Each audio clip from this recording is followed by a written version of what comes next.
Bidadi township ಕದನ ನಿಲ್ಲೋ ಲಕ್ಷಣ ಕಾಣಿಸ್ತಾ ಇಲ್ಲ. ಯೋಜನೆಯನ್ನ ವಿರೋಧಿಸಿ ಬೈಕ್ ರ್ಯಾಲಿ ಮಾಡಿ ರೈತರು ಬೃಹತ್ ಪ್ರತಿಭಟನೆ ಮಾಡ್ತಾ ಇದ್ದಾರೆ. ಈ ಮಧ್ಯೆ ಸಿಎಂ ಡಿಕೆಶಿಗೆ ಕೇಂದ್ರ ಸಚಿವ ಕುಮಾರಸ್ವಾಮಿ ಪಂಥಾಹ್ವಾನ ಕೊಟ್ಟಿದ್ದಾರೆ.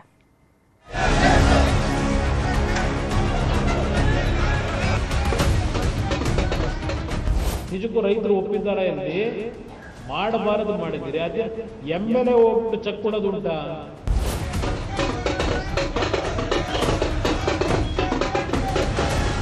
ಇರೋವ್ರನ್ನ ಒಕ್ಕಲಿಸಿ ಡೆವಲಪ್ಮೆಂಟ್ ಮಾಡಬೇಕಾ ಅಥವಾ ಇರೋರಿಗೆ ಯಾವ ತರ ಡೆವಲಪ್ಮೆಂಟ್?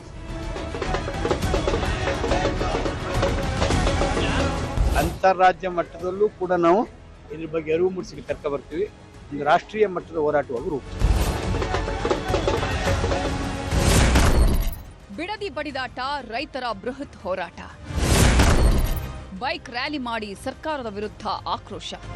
ಬಿಡದಿ ಭೂ ಸಮರ ತಾರಕಕ್ಕೇರಿದೆ. ನಾನಾ ನೀನ ನೋಡೇ ಬಿಡೋಣ ಅನ್ನೋ ಪ್ರತಿಷ್ಠೆಯ ಕಣವಾಗಿದೆ. ಆಗಿದ್ದಾಗಲಿ ಟೌನ್ಶಿಪ್ ಮಾಡೇ ಮಾಡ್ತೀನಿ ಅನ್ನೋ ಹಠಕ್ಕೆ ಡಿಕೆಶಿ ಬಿದ್ರೆ ಯೋಜನೆ ವಿರೋಧಿಸಿ ದಳಪತಿಗಳು ತೊಡೆ ತಟ್ಟಿ ಅಖಾಡಕ್ಕಿಳಿದಿದ್ದಾರೆ. ಹಳ್ಳಿ ಹಳ್ಳಿಗೂ ಪಾದಯಾತ್ರೆ ಮಾಡಿ ಭೂ ಸ್ವಾಧೀನ ಕೈ ಬಿಡುವಂತೆ ಪಟ್ಟು ಹಿಡಿದಿದ್ದಾರೆ.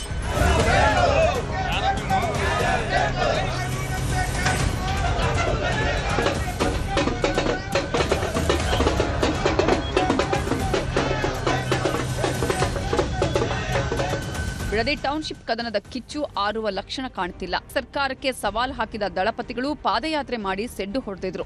ಯೋಜನೆ ಕೈ ಬಿಡದಿದ್ರೆ ವಿಧಾನಸೌಧಕ್ಕೆ ಮುತ್ತಿಗೆ ಹಾಕ್ತೀನಿ ಅಂತ ನೇರ ಎಚ್ಚರಿಕೆಯನ್ನೂ ಕೊಟ್ಟಿದ್ದಾರೆ. ಇದರ ಬೆನ್ನಲ್ಲೇ ಮತ್ತೊಂದು ಹೋರಾಟದ ಕಹಳೆ ಮೊಳಗಿದೆ.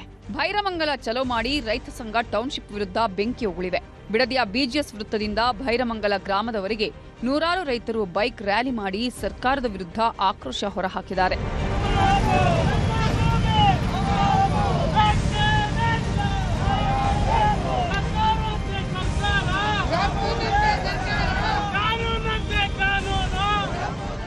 ಸರ್ಕಾರದ ವಿರುದ್ಧ ರೈತ ಮಹಿಳೆಯರು ಸಿಡಿದೆದ್ದಿದ್ರು. ಭೈರಮಂಗಲ ರಸ್ತೆಯಲ್ಲೇ ಕುಳಿತು ಟೌನ್ಶಿಪ್ ಯೋಜನೆ ಬೇಡ ಅಂತ ಆಗ್ರಹಿಸಿದ್ರು. ಭೈರಮಂಗಲ ಗ್ರಾಮಕ್ಕೆ ಬರ್ತಿದ್ದಂತೆ ಹಾರೋಹಳ್ಳಿ ಬಿಡದಿ ರಸ್ತೆ ಬಂದ್ ಮಾಡಿ ಆಕ್ರೋಶದ ಕಿಚ್ಚು ಹೊರಹಾಕಿದ್ರು. ಬಳಿಕ ಬೃಹತ್ ಸಭೆ ಮಾಡಿ ಟೌನ್ಶಿಪ್ ಯೋಜನೆ ಕೈಬಿಡುವಂತೆ ಬಿಗಿಪಟ್ಟು ಹಿಡಿದ್ರು. ಇದೇ ವೇಳೆ ರೈತರ ಹೋರಾಟಕ್ಕೆ ಶಾಸಕ ದರ್ಶನ್ ಪುಟ್ಟಣ್ಣಯ್ಯ ಸಾಥ್ ಕೊಟ್ರು. ಕಾಂಗ್ರೆಸ್ ಬೆಂಬಲದಿಂದ ಗೆದ್ದು ಬಂದ್ರೂ ರೈತರ ಪರವಾಗಿ ನಿಂತಿದ್ದಾರೆ. ರೈತ ಸಂಘದ ನಿಲುವೇ ನನ್ನ ನಿಲುವು. ರೈತರ ಭೂಮಿಯನ್ನ ರೈತರಿಗೆ ಉಳಿಸಬೇಕು. ಬಿಲ್ಡಿಂಗ್ ಕಟ್ಟೋದು ಅಭಿವೃದ್ಧಿ ಅಲ್ಲ, ಕೃಷಿಗೆ ಅವಕಾಶ ಕೊಡುವುದೇ ಅಭಿವೃದ್ಧಿ ಅಂತ ಸರ್ಕಾರಕ್ಕೆ ಮಾತಲ್ಲೇ ಚಾಟಿ ಬೀಸಿದ್ರು. ಹೌದು, ಎಕ್ಸ್ಪ್ಯಾನ್ಷನ್ ಮಾಡಬೇಕು. ನಿಮ್ಗೆ ಗೊತ್ತಿರೋಂಗೆ ಡೆವಲಪ್ಮೆಂಟ್ ಅಂದ್ರೆ ಏನು ಅಂತ ಒಂದು ಪ್ರಶ್ನೆ ಕೇಳ್ಕೋಬೇಕಾಗ್ತದೆ.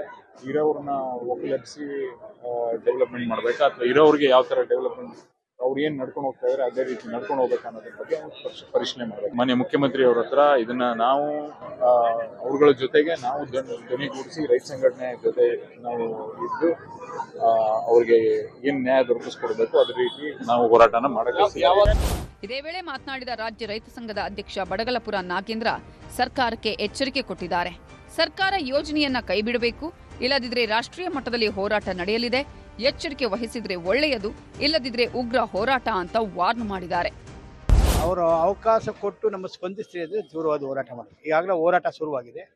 ಆದರೂ ನಾವು ಈಗ ಜಂಟಿ ಹೋರಾಟ ಮಾಡ್ತೀವಿ ಅಂತ ಮತ್ತೊಮ್ಮೆ ಹೋಗಿ ಅವ್ರಿಗೆ ಹೊಸ ಮುಖ್ಯಮಂತ್ರಿ ಆಗಿದ್ದಾರೆ, ಇದನ್ನ ಕೈ ಬಿಡಿ ಅಂತ ಹೇಳ್ತೀವಿ. ನಮ್ಮ ನಿಲುವು ಸ್ಪಷ್ಟ. ನಾವು ಇದನ್ನ ಎರಡನೇ ದೇವನಹಳ್ಳಿ ಹೋರಾಟವಾಗಿ ತಗೊಳ್ತೀವಿ. ಅವಶ್ಯಕತೆ ಬಿದ್ದರೆ ಅಂತಾರಾಜ್ಯ ಮಟ್ಟದಲ್ಲೂ ಕೂಡ ನಾವು ಇದ್ರ ಬಗ್ಗೆ ಅರಿವು ಮೂಡಿಸಿ ಕರ್ಕ ಬರ್ತೀವಿ. ಒಂದು ರಾಷ್ಟ್ರೀಯ ಮಟ್ಟದ ಹೋರಾಟವಾಗಿ ರೂಪಿಸ್ತೀವಿ.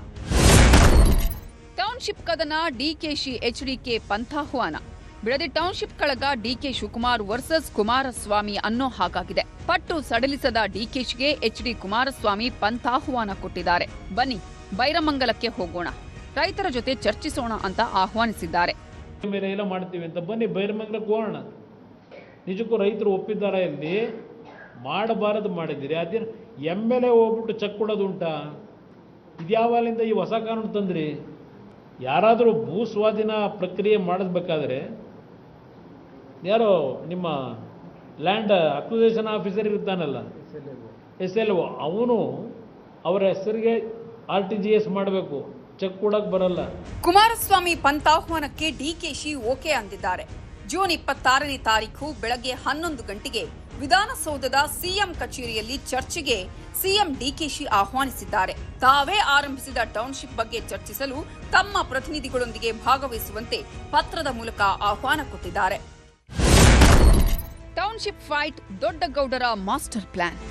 ಬಿಡದಿಯ 1 ಇಂಚು ಭೂಮಿಯನ್ನ ಭೂಸ್ವಾಧೀನಕ್ಕೆ ಬಿಡಲ್ಲ ಅಂತ ಜೆಡಿಎಸ್ ಶಪಥ ಮಾಡಿದೆ. ಪಟ್ಟು ಸಡಿಲಿಸದ ಡಿಕೆಶಿ ಕಟ್ಟಿ ಹಾಕಲು ಮಾಜಿ ಪ್ರಧಾನಿ ದೇವೇಗೌಡ್ರೆ ಅಖಾಡಕ್ಕಿಳಿಯಲು ಸಜ್ಜಾಗಿದ್ದಾರೆ.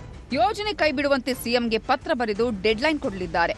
ಒಂದ್ ವೇಳೆ ಹಿಂದೆ ಸರಿಯದಿದ್ರೆ ರೈತರ ಜೊತೆ ಉಪವಾಸ ಸತ್ಯಾಗ್ರಹ ಮಾಡಲು ತೀರ್ಮಾನ ಮಾಡಿದ್ದಾರೆ. ಮತ್ತೊಂದು ಕಡೆ ಕಾನೂನು ಹೋರಾಟಕ್ಕೆ ಸಕಲ ಸಿದ್ಧತೆ ಮಾಡಿಕೊಂಡಿದ್ದಾರೆ. ಇದರೊಂದಿಗೆ ಬೆಂಗಳೂರು ದಕ್ಷಿಣ ಜಿಲ್ಲೆಯಲ್ಲಿ ಮತ್ತೆ ಪಕ್ಷಕ್ಕೆ ಶಕ್ತಿ ತುಂಬಲು ದೇವೇಗೌಡರು ರಣತಂತ್ರ ರೂಪಿಸಿದ್ದಾರೆ. ಒಟ್ಟಾರೆ ಬಿಡದಿ ಭೂಮಿಯಲ್ಲಿ ಕಾಂಗ್ರೆಸ್ ಜೆಡಿಎಸ್ ಜಿದ್ದಾಜಿದ್ದಿನ ಫೈಟ್ ಜೋರಾಗಿದೆ. ಈ ಹೋರಾಟ ಮುಂದೆ ಯಾವ ಸ್ವರೂಪ ಪಡೆದುಕೊಳ್ಳುತ್ತೆ ಅನ್ನೋದನ್ನ ಕಾದು ನೋಡಬೇಕಿದೆ. ವೆಂಕಟೇಶ್, ನ್ಯೂಸ್ 18 ಬೆಂಗಳೂರು ದಕ್ಷಿಣ.